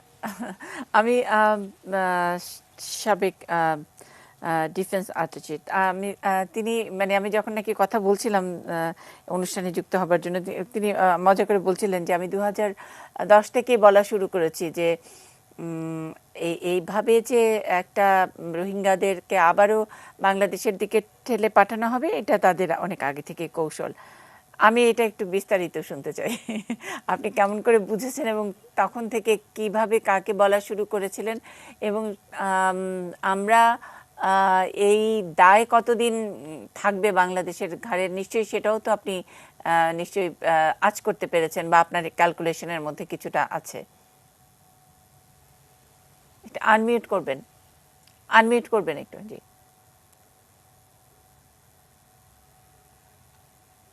আমি অ্যাকচুয়ালি আজ করার শুরু করেছিল 2011 সাল থেকে, এবং আমার কনফার্মেশনটা পেলাম আমি মে 2012 সাল থেকে কে what is going to happen. এবং ওখানে আপনি যদি দেখেন মানে আরাকানের যে পজিশন, আপনি যদি ম্যাপটা দেখেন, it's a totally elongated along the sea. এবং কোনো এক সময় এই পুরা কোস্টাল এরিয়া আরাকানে কিন্তু ইয়েতে ছিল, দিস রোহিঙ্গাস বলেন বা মুসলিম বলেন বা আরাকানিজ মুসলিম বলেন, এরা কিন্তু ছিল। বাট ওভার দ্য ইয়ার্স, এবং এই রাইট কিন্তু প্রথম 2017-তে বলেন বা 12-তে বলেন, প্রথম হয় নাই। ইভেন নট 1948-এ হয়েছে, ইভেন 1942-তে হয়েছে। ওরা কি করেছে, এই মুসলিমদেরকে ইয়ে করতে পুশ করতে করতে টুয়ার্ডস নর্থ নিয়ে আসছে। এবং ওদের একটা প্ল্যান ছিল কে নর্দার্ন যে এরিয়াটা, যেটা যেমন মংডো, বুথিডং, রুথিডং, এই যে নর্থ যেটাগুলি বাংলাদেশের সাথে যে ডিস্ট্রিক্টগুলি, এই ডিস্ট্রিক্টের মধ্যে এদেরকে কনসেন্ট্রেট করবে। That was the plan number 1। Number 2, এর সাথে আরেকটা যোগ দিয়েছে ওরা, আমাদের এখান থেকে যারা নাকি ট্রাইবাল ছিল, ট্রাইবালদেরকে বিভিন্নভাবে ধরেন টাকা পয়সা দিয়ে বা ইয়ে দেখিয়ে, মানে লোভ দেখিয়ে কিন্তু ওরা নিয়ে যেত ওখানে, এবং নিয়ে গিয়ে কিন্তু ওখানে কিছু কিছু সেটেল করেছে অন রোহিঙ্গা ল্যান্ড। এগুলিও কিন্তু ধরেন আবার অবশ্য বাই 2012-র মধ্যে কিন্তু ওই আমাদের ট্রাইবালরা আবার ফেরত চলে আসছে, বাল্ক অফ দেম, বিকজ ওরা যেটা বলেছে ওটা কিন্তু এক না এরকম। কিন্তু তারপরে যেভাবে ওদের আপনার সামান্স গুলি, যে মঙ্করা যে সামান্স গুলি দেয়, তারপর ওদের যে লিডাররা যেগুলি বলে, যেভাবে বলে, এবং আমি ওপেনলি কোনো রাগ ঢাক নাই ওখানে, they openly say they don't belong here, তারপর এদেরকে সবাইকে বাংলাদেশে পাঠাতে হবে। এবং এটা কিন্তু আপনি ওই যে আমি তখন একটা কথা বলতাম যে ইন মিয়ানমার পানওয়ালার থেকে পিএইচডি ওয়ালা পর্যন্ত all speak the same thing, the Rohingya must go to Bangladesh. এটা হলো ওদের এটা। এবং এটা কিন্তু আপনি 12-তে যেটা করলো, মে মাসে একটা, জুন মাসে একটা করলো, তারপরে 12-তে আবার অক্টোবরে আর একটা করলো, এই সেম জিনিস আবার এরকম তো হচ্ছে। 16-তে করলো, তারপরে 17-তে করলো। আবার আপনি দেখেন, এইভাবেই দেখেন ওরা কিন্তু কনসেন্ট্রেট করছে কিন্তু সব মংডোর দিকে, ওখানে নিচের দিকে কিন্তু সাউথের দিকে কিন্তু আর কোনো ইয়ে নাই, অন্য কোনো এথনিক লোক নাই। এভাবে কিন্তু ওদের দিস ইজ দ্য প্ল্যান। এই মুহূর্তে আরাকান মানে রাখাইনে আছে 600,000, মানে 6 লাখ রোহিঙ্গার মতো এখন আছে, আউট অফ 1 মিলিয়ন মধ্যে। এখান থেকে দেখেন, আপনি দেখেন 1 মিলিয়ন চলে আসছে বাংলাদেশে, এখনো 6 লাখ আছে ওখানে, এবং সবাই কিন্তু কনসেন্ট্রেটেড টুয়ার্ডস নর্দার্ন রাখাইনে। এইভাবেই কিন্তু এটা হবে। এখনো যদি আমরা কেয়ারফুল না হই, আমার প্রিভিয়াস বক্তারা যেটা বললেন, যদি আমরা কেয়ারফুল না হই, আপনারা দেখতে পারবেন নেক্সট যদি, এবং মানে মিয়ানমার গভর্নমেন্টকে যদি এরকম প্রেশারাইজ করে ইকোনমিক্যালি যদি ভেরি হার্ড সেল হয়ে যায়, খুবই বেশি বা ইকোনমিক্যালি বা ইন্টারনাল স্ট্রাইক যদি বেশি পড়ে, আই ক্যান অ্যাসিওর ইউ ওরা আরেকটা রাইট লাগাবে। এবং এটাই কিন্তু হয়েছে, যখনই কিছু ইন্টারনাল কিছু হয়েছে, ওরা এথনিক গ্রুপ সাথে ওর মুসলমানদেরকে ওর রোহিঙ্গাদের সাথে এরকম বিরাট রাইট লাগিয়েছে ওরা। এগুলি কিন্তু ওপেন সিক্রেট। আমরা সিনিয়র জেনারেল মিং অংলাইয়ের যে টেলিভিশন ভাষণ, তাতে ওই বাংলাদেশের কথা মেনশন করে যে প্রত্যাবর্তনের যে কথাটি বলেছে তাতেই আমরা উদ্বেলিত। কিন্তু আপনার কথা থেকে যেটুকু বুঝলাম, যখন নাকি একটি দেশের বা একটা ভূখণ্ডের বেশিরভাগ মানুষ, মানে পানওয়ালা থেকে পিএইচডিওয়ালারা, তারা যদি বিশ্বাসই করে যে একটা জাতিগোষ্ঠী এবং তাদেরকে চলে যেতেই হবে, মানে ওই ভূখণ্ডে তাদের কোনো জায়গা থাকবে না, তাদের অস্তিত্ব না থাকাই উচিত, তখন আমরা এই এই প্রত্যাবাসন ইত্যাদি সেগুলো নিয়ে আন্তর্জাতিক চাপ, ইউএন কি করলো বা আমরাই কিভাবে চালিয়ে যাচ্ছি, সেগুলো নিয়ে অতটা উদ্বেলিত হওয়াটা যৌক্তিক কিনা, নাকি এখানে কোনো আমাদের আরেকটু অন্যরকম স্ট্র্যাটেজিতে যেতে হবে?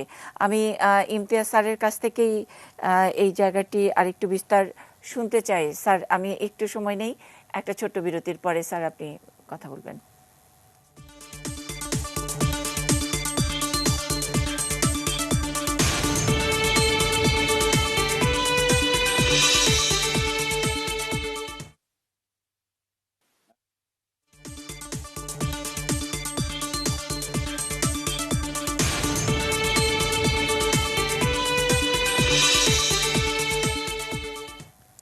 নিউজ আওয়ার এক্সট্রা আমরা আছি। সেনা সরকারের বিবেচনা, এই শিরোনামে কথা বলছি মিয়ানমার প্রসঙ্গ নিয়ে। অধ্যাপক ডক্টর ইমতিয়াজ আহমেদ। আমি একটু ওই, যেহেতু ফর্মার ফরেন সেক্রেটারি একটা শব্দ ব্যবহার করেছে, আমরা আন্তর্জাতিক সম্পর্কর ছাত্র, যেহেতু ওই কন্ডেম করেনি, কিন্তু সেই জিনিসটা খেয়াল রাখতে হবে। কন্ডেম শব্দটা ব্যবহার করেনি, বলছে ডিপ কনসার্ন ব্যবহার করেছে এবং বলেছে আমরা ডেমোক্রেটিক প্রসেসটা দেখতে চাই। তবে ইন্টারনালি তারা কিন্তু বলছে যে এটা ইন্টারনাল অ্যাফেয়ার্স, এটাও একটু বলে রাখি। জাপানও কিন্তু কন্ডেম ব্যবহার করেনি, যারা ইউজ করেছে তার মধ্যে বরিস জনসন কিন্তু কন্ডেম বলেছে। আমি মানে এই কন্ডেম যেহেতু একটা টেকনিক্যাল শব্দ হয়ে যায়, এই জন্য একটু কেয়ারফুল থাকা উচিত। এই জিনিসটা আমাদের একটু খেয়াল রাখা দরকার, যে যেহেতু রোহিঙ্গা রিপ্যাট্রিয়েশন একটা বড় বিষয় আমাদের জন্য, এতে কোনো সন্দেহ নেই দুটো অ্যাক্টর খুব ইম্পর্টেন্ট এই রিপ্যাট্রিয়েশন যদি কার্যত যদি আমরা করতে পারি। একটা হলো, কোনো সন্দেহ নেই, মায়ানমার মিলিটারির সাপোর্ট দরকার হবে, সেটা ডেমোক্রেটিক প্রসেসে না অথরিটেরিয়ান মায়ানমার না মিলিটারি মায়ানমার, সেটা না। এবং অলরেডি আমরা জানি যে 70 আর 90 দশকে মায়ানমার মিলিটারি ছিল। মায়ানমার মিলিটারির একটা বড় সাপোর্ট ছাড়া রিপ্যাট্রিয়েশন হবে না, এটা না বোঝার কোনো কারণ নেই, কারণ আফটার অল ওটা একটা ইনস্টিটিউশন এবং একটা স্টেট ইনস্টিটিউশন, সেই জন্য মিলিটারি তার একটা রোল থাকবে। এবং এখানে যেটা অং সান সুচি যে ঝামেলা করেছিল, সেটা হলো তার ডেমোক্রেটিক প্রসেসে নির্বাচনের কারণেই আমরা দেখলাম সেও একটা অ্যান্টি রোহিঙ্গা স্ট্যান্ড নিয়েছে। এবং শুধু তাই না, এখন যেটা আরো স্পষ্ট হয়ে গেছে যে এমনকি যখন তিনি একেবারে প্রাইভেট সিটিজেন ছিলেন এবং ইউকেতে ছিলেন, যেসব লেখালেখি লিখেছেন রোহিঙ্গাদের বিরুদ্ধে, সেগুলো কোট আনকোট বার্মিজ ইন্টেলেকচুয়ালসে বলছে একেবারে রেসিস্ট স্টেটমেন্ট তিনি দিয়েছেন, এবং সেই লেখাগুলো বারো হয়ে গেছে। যার জন্য I agree with general absolutely যে তাকে নিয়ে উৎসাহ থাকার কোনো কারণ নেই আমাদের, এবং অ্যাটলিস্ট এই ব্যাপারে সচেতন থাকা দরকার। আর একটা অ্যাক্টর খুব ইম্পর্টেন্ট, সেটা হলো চীন। কোনো সন্দেহ নেই, চীন হিস্টোরিক্যালি মিয়ানমারের সাথে ছিল, কিন্তু এখন যেটা দেখা দরকার, অন্য যারা আছেন ওইখানে যারা প্লেয়ার্স, বড় প্লেয়ার্স, আমি জাপানকে বড় প্লেয়ার বলবো, কোনো সন্দেহ নেই, ভারতকে বড় প্লেয়ার বলবো, এবং ইউরোপিয়ান ইউনিয়নকে বড় প্লেয়ার ধরবো। এখানে আমি মনে করি যে ইউকে অলসো একজন বড় প্লেয়ার, এবং ইউএস তো আছেই। তারা কি করবে, তারা কত দূর যাবে, তারা কি নিউজিল্যান্ড পর্যন্ত যাবে কি যাবে না, সেটা দেখা দরকার। সেই ধরনের যদি একটা প্রেশার থাকে, তাহলে যে জিনিসটা হবে, ডোমেস্টিক যেই এখন পর্যন্ত নন ভায়োলেন্ট আছে, ওটাও চিন্তার ব্যাপার যে কেন ভায়োলেন্ট যাচ্ছে না। কারণ আমি মনে করি যে কোনো মুভমেন্ট, এটা আমরা বাংলাদেশে ভালো করেই জানি, একেবারে ইঞ্জিনিয়ারিং করা যায় না, কিন্তু কিছু না কিছু এলিমেন্টস থাকে, একটা লেভেলে নিয়ে যায়, সেই লেভেলে নিবে কিনা দেখা দরকার। তবে এটাও হতে পারে, যেহেতু বড় আকারে ম্যাসাকার হয়েছিল 80-র দশকে, সেই থেকে অভিজ্ঞতা নিয়েছে কিনা সেটা দরকার দেখা। লাস্ট যে ইস্যুটা আমার আমি এখনো মনে করি যে 1 বছরের ওই বিষয়টা কিন্তু আসলেই আমার জন্য, আমি অ্যাজ মানে আইআর হিসাবে বলছি যে চিন্তার করা দরকার, যে এই যে সময়টা দিল যে আমরা 1 বছরের মধ্যে আবার ডেমোক্রেটিক প্রসেসে চলে যাব, ওই ডেমোক্রেটিক প্রসেসে কে থাকবে? তখন কি অং সান সুচি থাকবে না অন্য কারো থাকবে? আবার কি তারা ওই যেটা হেগেল বলেছিল যে হিস্ট্রি রিপিটস, তখন মার্কস দুষ্টুমি করে বলেছিল যে yes it repeats twice, first time as tragedy, second time as first. এখন আমরা কি ট্র্যাজেডি দেখছি না ফার্স্ট দেখছি? সেই জিনিসটা একটু খেয়াল রাখা দরকার। স্যার, মানে আপনার কথা থেকে যেটুকু বুঝলাম যে মিলিটারি সহযোগিতা আমাদের লাগবে যদি রিপ্রেটেশনটা সত্যি যদি হয়, কিন্তু আবার ওই যে ওইদিকে জেনোসাইডের যে রায়, সেটা যখন নাকি যদি মানে আদৌ কি এটা এক্সিকিউট হওয়ার মতো কিনা, এটা যদি স্যার একটু ছোট্ট করে বলতেন। মানে সেই ক্ষেত্রেও তো ফেসে গেলে তো মিলিটারি ফেসে যাবে না। যেটা দেখা দরকার, আইসিজে রায় কিন্তু স্টেটের উপরে, মনে রাখতে হবে। আইসিসি ইজ এ ভিন্ন ধরনের, আইসিসি একেবারে মিলিটারি নাম ধরে ধরে করা হবে, এবং তারা আইসিসি নিয়ে অত চিন্তিত না, যেহেতু তারা সিগনেটারি না। তারা মূলত আইসিজে নিয়ে চিন্তিত যে রাষ্ট্রকে যদি কি বলা হয় জেনোসাইডাল বলা হয়, তাহলে যেই কম্পেনসেশন এবং যেই ধরনের স্টেপ নিতে বলবে সেগুলো নিবে কিনা। সেই জায়গায় কোনো সন্দেহ নেই যে মিলিটারি হয়তো এটাও চিন্তা করতে পারে একটা কনসিডারেশন হিসেবে, যে আমরা যদি ঠিক মতন বাংলাদেশ থেকে রিপ্যাট্রিয়েশন করি ইত্যাদি করি, তাহলে কি আইসিজের গাম্বিয়া হয়তো এক ধরনের বলতে পারে ঠিক আছে আমরা উইথড্র করে নিলাম, কারণ এখন তো মোটামুটি সমাধান হয়ে গেল। উই ডোন্ট নো মানে কোন পর্যায়ে যাবে। এখানে গাম্বিয়ারও একটা বিষয় আছে, যত না বাংলাদেশের বিষয়টা আছে। সেই জায়গায় আমার মনে হয় বাংলাদেশ তো এখন পর্যন্ত, কিন্তু আমরা তো ফ্রন্ট লাইন না, আমরা পিছনে গাম্বিয়াকে সাপোর্ট করছি, আমরা নিজেরা তো এখনো কেস দেইনি। যার জন্য বাংলাদেশ এমন একটা জায়গায় আছে যে তুমি বাবা রিপ্যাট্রিয়েশন নিয়ে নাও আর আমাকে ডিস্টার্ব করো না, এরকম একটা অ্যাটিটিউডে নিয়ে আছে। সেই জায়গায় মায়ানমার মিলিটারি মনেও করতে পারে, যেহেতু 70 দশকে আমরা করেছি, 90 দশকে করেছি, আমরা এবারও যদি নেই, তাহলে ওই বাংলাদেশই পরে বলবে ঠিক আছে যে আর দরকার নেই এটাকে নিয়ে বাড়াবাড়ি। কি কনসিডারেশন নিয়েছে সেটা, ওই জন্য বলছি আমি ওই আলোচনা এখন যেতেই চাচ্ছি না বড় আকারে। এগুলো হয়তো আমরা নিজেরা যখন আলোচনা করব তখন হয়তো আরো বলতে পারি। আপাতত যেহেতু পাবলিকলি আমরা বিষয়টা দেখতে চাচ্ছি বড় আকারে, সেটা হলো আমাদের সাবধান থাকা দরকার। আমাদের কথাবার্তা, আমাদের মিডিয়ারও কিন্তু বড় একটা ভূমিকা এখানে আছে, কারণ আমাদের মিডিয়া কি বলছে, আমাদের যারা শীর্ষস্থানীয় নেতা আছেন তারা কি বলছেন, কারণ ওটাই কিন্তু মায়ানমার মিলিটারিও রিড করবেন সেই হিসাবে। সেই জিনিসটা দেখা দরকার। এবং আমি বারবার যেটা বলছি, ইন্টারন্যাশনাল কমিউনিটি কতখানি করবে সেটা কিন্তু বড় আকারে আমাদের দেখা দরকার। সেই জায়গা থেকে আমরা যদি আগ বাড়িয়ে চলে যাই, সেই জায়গায় আমি মনে করি যে সেটা ঠিক হবে না। আমাদের বরং যেভাবে আমরা চুক্তি করেছি, যেভাবেই তিন পার্টি নিয়ে বসা দরকার, ওইগুলো যেভাবে আছে সেভাবেই কাজ করে নেওয়া দরকার। কিন্তু বড় ধরনের উৎসাহ, বড় ধরনের স্টেটমেন্ট যেন আমরা না দিই। জি স্যার, বড় ধরনের স্টেটমেন্ট বলতে কি বোঝাচ্ছেন? মানে কি এমন বাংলাদেশ বড় ধরনের স্টেটমেন্ট করতে পারে বা নিতে পারে, কোনো স্টেপ নিতে পারে? আর যে চাপের কথা বললেন, যদি ইউ চাপ দেয়, যদি আমার, সবই তো যদি কিন্তুর মধ্যে। এই যদি কিন্তুর মধ্যে তো বাংলাদেশের কোনো স্টেক নাই, বাংলাদেশের তো কোনো সে নাই, মানে সবই তো তাদের ব্যাপার। আর সবচেয়ে মজার ব্যাপারটা হলো যে এমন একটি ইস্যু হয়তো ভারত নির্দ্বিধায় বলে দিতে পারে যে এটা মিয়ানমারের ইন্টারনাল ইস্যু, চায়নাও এরকম করে বলতে পারে, কিন্তু বাংলাদেশ এরকম একটি পাশের দেশ, যদিও অত ইনভেস্টমেন্ট নাই, যদিও তার সঙ্গে আমাদের ওই দেশের সঙ্গে ব্যবসায়িক অত আদান প্রদান অত সেই ভলিউমে নাই, কিন্তু তারপরেও ঠিক বাংলাদেশ ওরকম করে ইন্টারনাল ম্যাটার হিসেবে বলে দিয়ে ছেড়ে দিতে পারে না। একটা মোটামুটি চাপ যত না মিয়ানমারের উপরে এই বিষয়টি নিয়ে, তার চেয়েও বেশি আরও অনেক জটিল চাপ তো বাংলাদেশের উপরে, তাই নয় কি? আমি একটু প্রফেসর দেলোয়ার হোসেনের কাছ থেকে একটু এই চাপটা, এই আন্তর্জাতিক চাপটা, একটা অদ্ভুত আন্তর্জাতিক চাপের ব্যাপারটা একটু আমি বুঝে নিতে চাই স্যার। না, চাপটা যেটা আপনি বলছেন যে না, বাংলাদেশের উপরে চাপটা কিন্তু অন্যরকম, যে আমরা তো চাপটা রোহিঙ্গাদের চাপটা আমরা নিচ্ছি। স্নায়ুর চাপ, একটা বিরাট একটা না, স্নায়ুর স্নায়ুর চাপ। চাপ, রাইট। সেটাই। স্নায়ুর চাপ আছে, সেটা হচ্ছে একদিকে যেমন চাপটা রোহিঙ্গাদের কাছ থেকে আসছে আমাদের, পাশাপাশি এই আন্তর্জাতিক পর্যায় থেকে যে ধরনের তৎপরতা দরকার বা যে ধরনের আহ, চাপ অথবা তাদের তৎপরতা আমরা আশা করেছিলাম সেটা সেভাবে আসেনি। এমনকি আঞ্চলিক শক্তিগুলোর কথা বলা হচ্ছে, সেই দিক থেকে আমাদের একটা মানে এক ধরনের কনসার্ন সেটা আছে।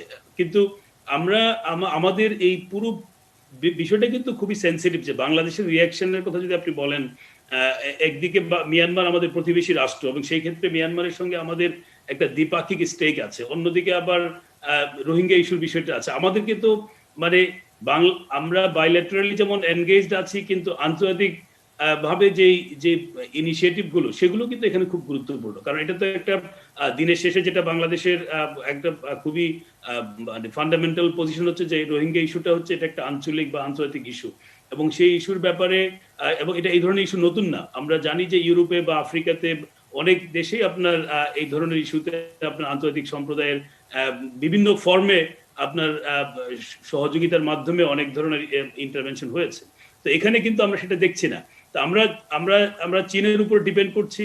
আবার এখন নতুন পরিস্থিতিতে আমরা আন্তর্জাতিক সম্প্রদায় বিশেষ করে এই গণতন্ত্র ইস্যুতে যদি একটা চাপ সৃষ্টি করে, সেই চাপটা এই সামরিক জান্তাদের উপরে যখন পড়বে, সেই চাপটা তো রোহিঙ্গাদের সময় যেভাবে তারা ট্যাকেল করছে এখন সেভাবে হয়তো করতে নাও পারে। কারণ ওদের একটা বড় একটা গ্লোবাল ইমেজ ক্রাইসিস তৈরি হয়েছে জেনুইনলি। কারণ রোহিঙ্গা ইস্যুটাকে তারা টেরোরিজমের একটা প্রলেপ দিয়ে কিংবা আরো অনেক ধরনের ইন্টারনাল ইস্যু দিয়ে তারা সেটাকে সামলেছে। কিন্তু আজকে এই যে যেটা প্রফেসর ইমতিয়াজ স্যার বললেন যে এই যে নিউজিল্যান্ড কিন্তু একটা মডেল সারা বিশ্বের সামনে। এখন নিউজিল্যান্ড যতটুকু এগিয়ে আসতে পেরেছে, সেইটা কিন্তু এখন একটা চাপ তৈরি হয়েছে আন্তর্জাতিক সম্প্রদায়ের উপরে, বিশেষ করে বিগ প্লেয়ারদের উপরে, যে তারা আসলে শুধু কি কথাই বলে যাবে বা শুধু কি স্টেটমেন্টে দেবে, নাকি বাস্তবে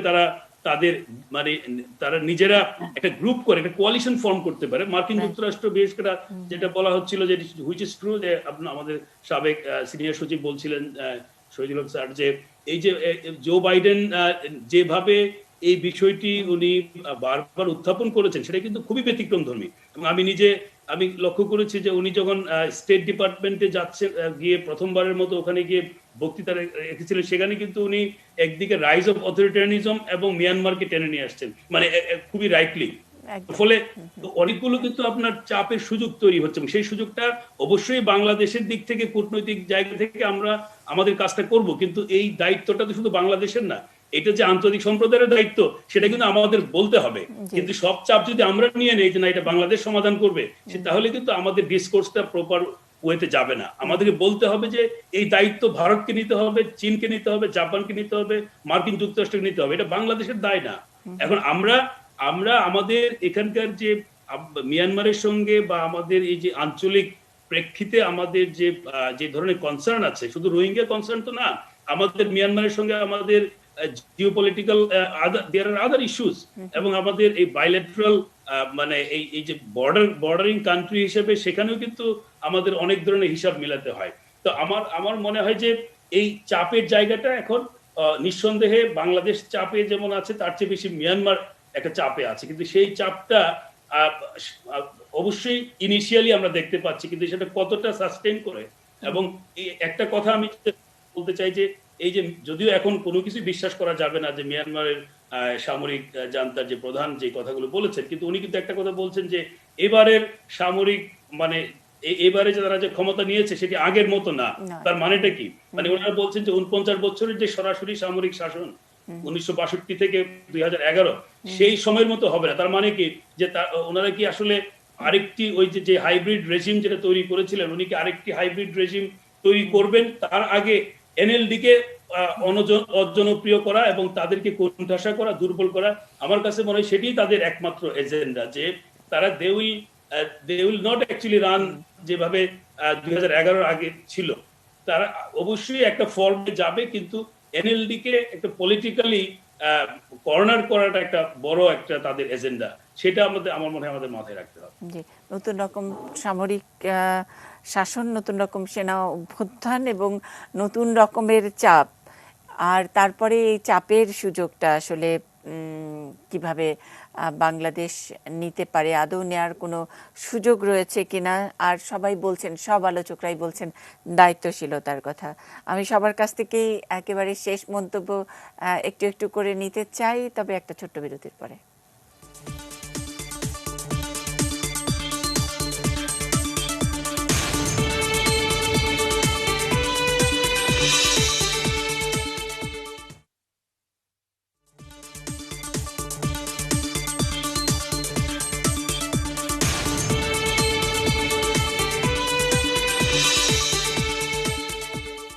চীনা সরকারের বিবেচনা মিয়ানমার প্রসঙ্গ নিয়ে আমরা আলোচনা করছি আজকের ইস্পাহানি নিউজ আওয়ার এক্সট্রা একেবারে শেষ ভাগে।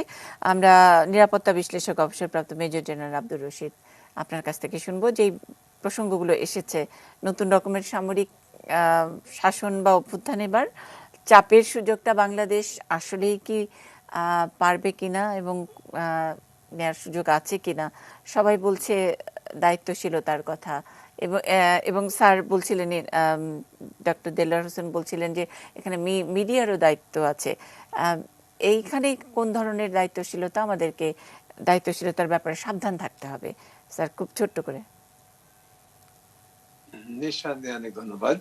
আমি যেটা মনে করি যে বাংলাদেশ রোহিঙ্গার সমস্যার সমাধানের ক্ষেত্রে মিয়ানমারের সাথে কি আচরণ করবে তার জন্য সে অনেক বেশি পরামর্শ গ্রহণ করেছে, এবং যারা বাংলাদেশকে পরামর্শ দিয়েছে তাদের মিয়ানমারে একটা বড় ধরনের স্টেক বা স্বার্থ জড়িত আছে।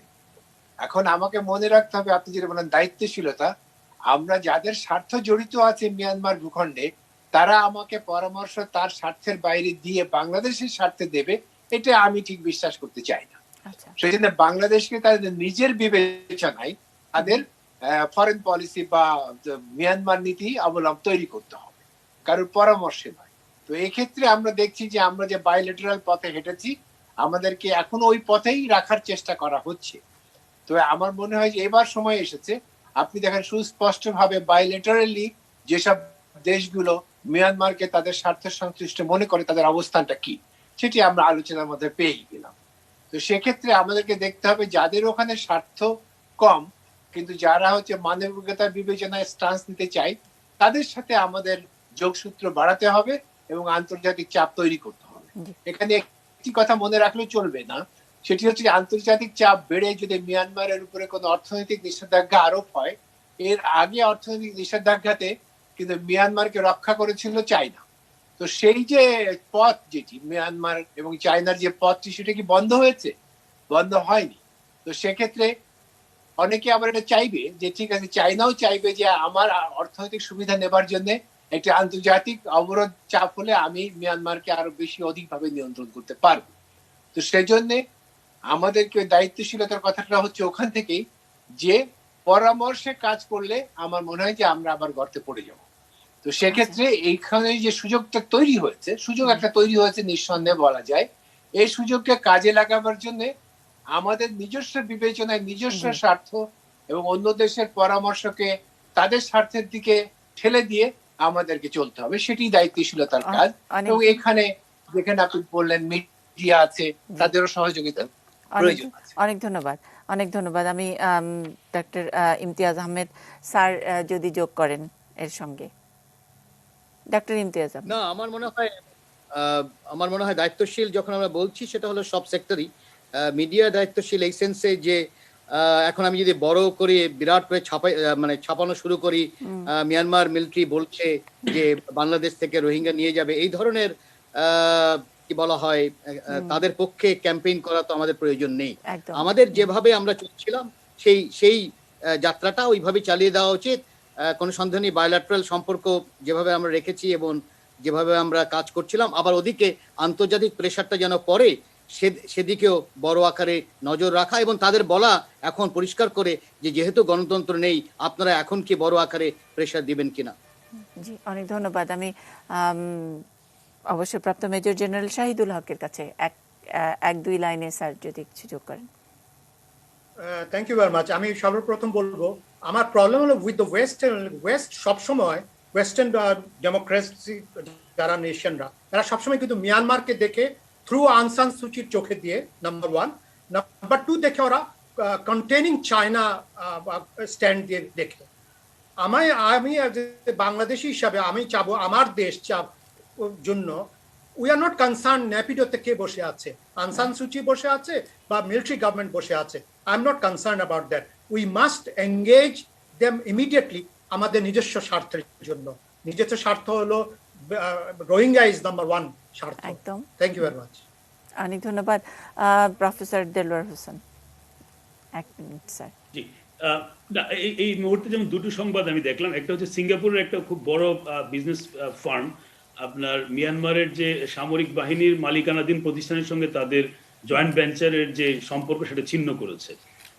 পাশাপাশি নরেন্দ্র মোদী এবং জো বাইডেনের মধ্যে টেলিফোনে কথা হয়েছে, সেখানে মিয়ানমারের কো নিয়ে আলোচনা হয়েছে। তার মানে এই যে একটা গ্লোবালি একটা কিন্তু মোমেন্টাম তৈরি হচ্ছে, এবং সেটাকে কিন্তু আমরা সিভিল সোসাইটি লেভেলে বা রাষ্ট্রীয় পর্যায়ের থেকে এগুলোকে কিন্তু আমাদের কাজে লাগাতে হবে এবং আমাদেরকে তুলে ধরতে হবে বিষয়গুলো।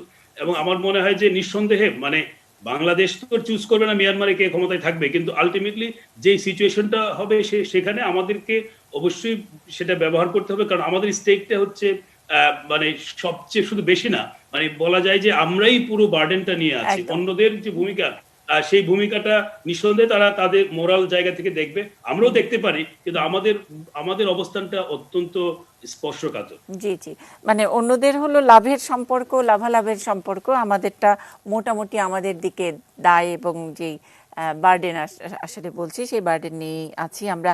একেবারে শেষ মন্তব্য আমরা শুনবো সাবেক পররাষ্ট্র সচিব শহীদুল হক স্যারের কাছ থেকে।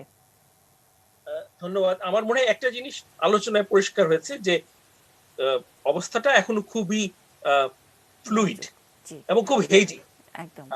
এবং প্রফেসর ইমতিয়াজ বারে বারে বলছেন যে আমাদের খুব সাবধানী হতে হবে এবং বেশি কথা না বলতে হবে, আমাদের কাজ করতে হবে, কথা কম বলতে হবে এই সময়, আমার অভিজ্ঞতা থেকে আমি বলছি। আর একই সাথে আমার মনে হয় যে একটু অ্যাক্টিভ হতে হবে। আমাদের যে ব্রিফ, বাংলাদেশের যে ব্রিফ, এইটা কিন্তু ফিজিক্যালি যে শেয়ার করতে হবে। there is no alternative to that. আপনি যখন যাবেন তখন যে অ্যাক্সেস পাবেন, আপনার রাষ্ট্রদূত ওই অ্যাক্সেস পাবে না, ওই ইম্পর্টেন্সটা পাবে না।